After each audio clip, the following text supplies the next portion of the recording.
I don't need to tell you that AI and AI-generated images are upending the way that we make art, and the game space is definitely no exception. Game studios are rapidly embracing AI to speed up concept and other forms of art production, and we've already seen games like This Girl Does Not Exist use AI for nearly every part of its content creation, from the art to the story to the music. Now, we could easily spend many episodes dissecting and debating whether or not we should actually use any of this stuff in games, but since we don't have time in this singular episode to fully unpack the socioeconomic implications of automation, questions about whether or not artificial intelligence should have intellectual property rights, or whether AI-generated art should even be considered real art itself, we do still have to ask, is using AI art in this way even legal? Well, to help shed some light on this sliver of the subject, we've once again called in our video game lawyer friends at Ty's Law Group, Joe Newman and Jonathan Downing. And no big spoiler here, I'm sure, but yeah, there are some huge legal landmines you're definitely gonna want to be aware of, and we're gonna talk about them right now.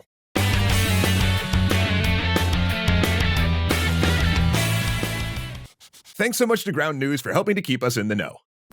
Hey there you! Thanks so much for finding this video on the new Extra Credits Gaming channel. If you haven't already, please subscribe and ring the bell. We'd greatly appreciate it. And now on to the show.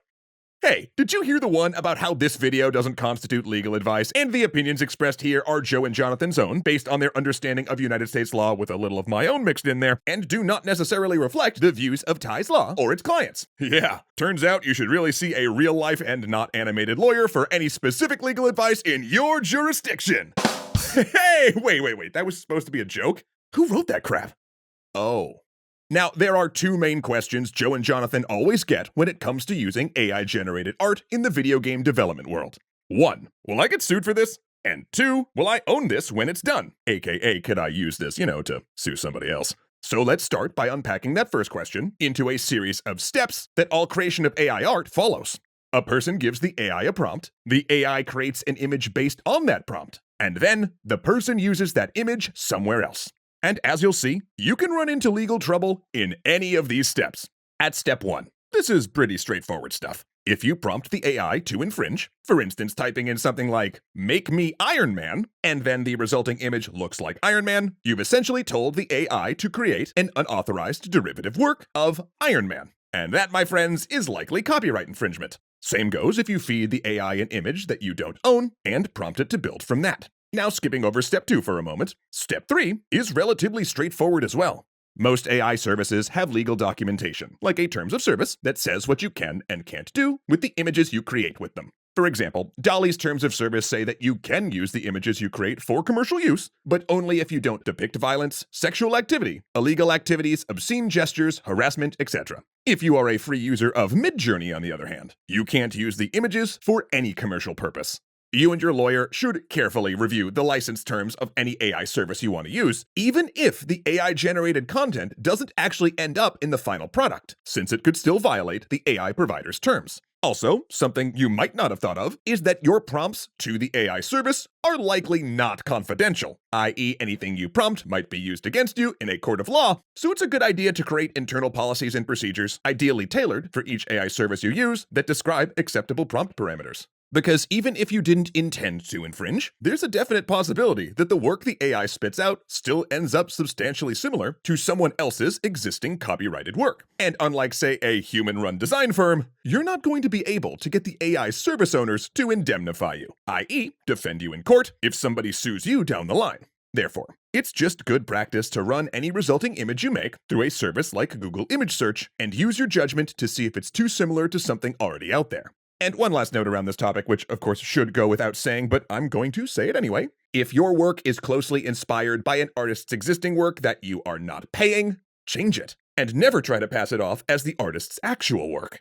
Circling back to step 2 though, this is where things get really interesting. One of the arguments we've seen from advocates against AI is that it's unlawful, or at least unethical, to rely on algorithms that have been trained using copyrighted works. We sometimes call this the fruit of the poisonous tree argument. If the system that created the art was illegal, then all art created from that system must therefore also be illegal. On the other hand, some AI advocates argue that if an AI is trained off of copyrighted images, it's at least similar in theory to what humans do when they study references. Designers and art students, arguably, shouldn't have to get a license just to look at these references so long as they don't directly copy them. But then on the other hand, my third hand, you kind of get into this space of, does the speed and method in which the AI used this copyrighted work to learn change that analysis?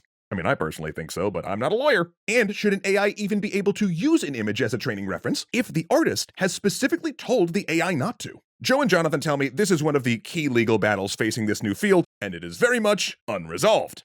Now, at this point, let's assume that you've done everything right by the letter of the current law, and your AI-created work is unlikely to infringe on anyone else's rights. You're not out of the woods yet, because there's still one more very tricky question. Do you own it?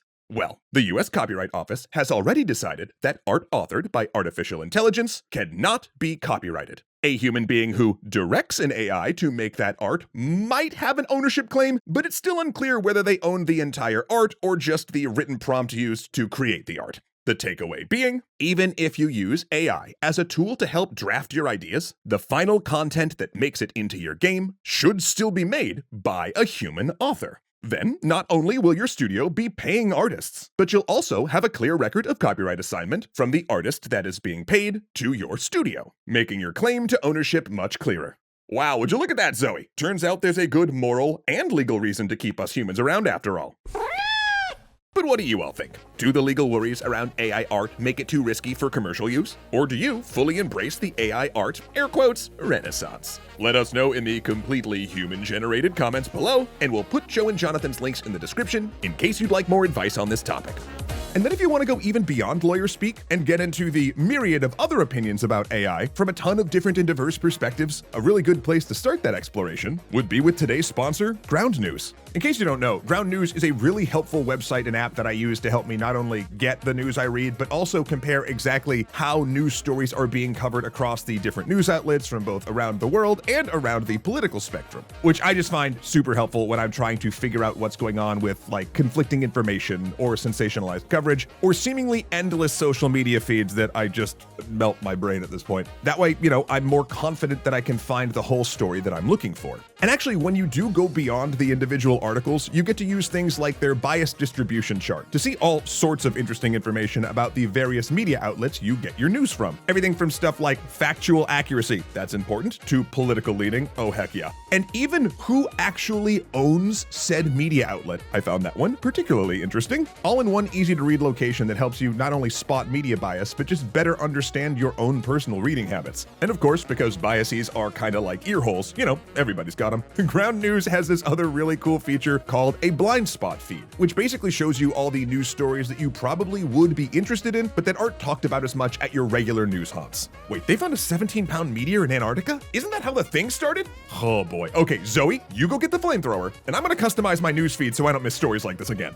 So if you're looking for a better way to stay informed about current events from all over the world, you should go check out Ground News right now by visiting ground.news/extra credits to download their free app. Then, not only will you have more information about where your news is actually coming from, but you'll also be helping out our channel in the process, which, keeps us in things like flamethrower fuel, which in this particular case is very important. As always, we appreciate your support so much because, as we all know, the news never really stops. Okay, ready, Zoe? Let's go hunt a sus AF meteor. Leroy!